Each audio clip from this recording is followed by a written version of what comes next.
Hello बच्चों, चलिए प्रश्न को देखते हैं। प्रश्न है हमारे पास, यदि a सदिश का b सदिश के साथ अदिश गुणन, b सदिश का c सदिश के साथ अदिश गुणन एवं c सदिश का a सदिश के साथ अदिश गुणन का मान शून्य के बराबर है, तब a सदिश का b सदिश का एवं c सदिश का अदिश त्रिगुणन का मान किसके बराबर होगा, हमें ज्ञात करना है। हमें प्रश्न के 4 विकल्प दिए हैं a b c d, जिनमें से हमें एक सही विकल्प का चयन करना है। चलिए सर्वप्रथम हम प्रश्न के लिए मुख्य अवधारणा लिखते हैं। मुख्य अवधारणा में हम अदिश त्रिगुणन के गुणधर्म का अध्ययन करेंगे, जिसके अनुसार यदि हमारे पास कोई 3 सदिश दे रखे हों, उदाहरण के तौर पर मान लीजिए हमारे पास 3 सदिश हैं जो कि कुछ इस प्रकार हैं। प्रथम सदिश है a सदिश, द्वितीय सदिश है b सदिश और तृतीय सदिश हमारे पास है c सदिश, एवं तीनों सदिश परस्पर लंबवत हैं, अर्थात a सदिश लंबवत है b सदिश के, a सदिश लंबवत है c सदिश के एवं b सदिश लंबवत है c सदिश के, अर्थात तीनों सदिशों के मध्य का कोण है वह 90 डिग्री है। तीनों सदिश परस्पर लंबवत है, तो तीनों सदिशों का अदिश त्रिगुणन का जो मान है वह हमारे पास बराबर होता है a सदिश,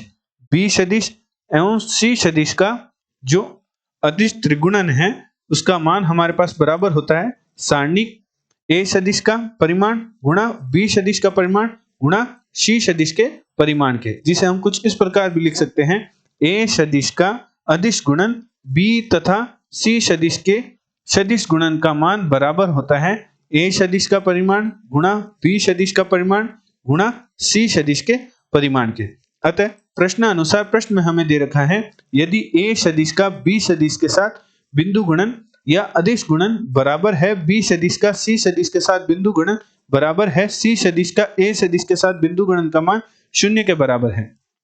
तो चूंकि यदि दो सदिशों का बिंदु गुणन का मान शून्य के बराबर हो, तो हम कह सकते हैं कि दोनों सदिश परस्पर लंबवत है। अर्थात प्रश्न में हमें दे रखा है कि a सदिश लंबवत है b सदिश के, b सदिश लंबवत है c सदिश के एवं c सदिश लंबवत है a सदिश के, अतः तीनों सदिश परस्पर लंबवत है, तो तीनों सदिशों का जो अदिश त्रिगुणन है a सदिश का b सदिश एवं c सदिश के साथ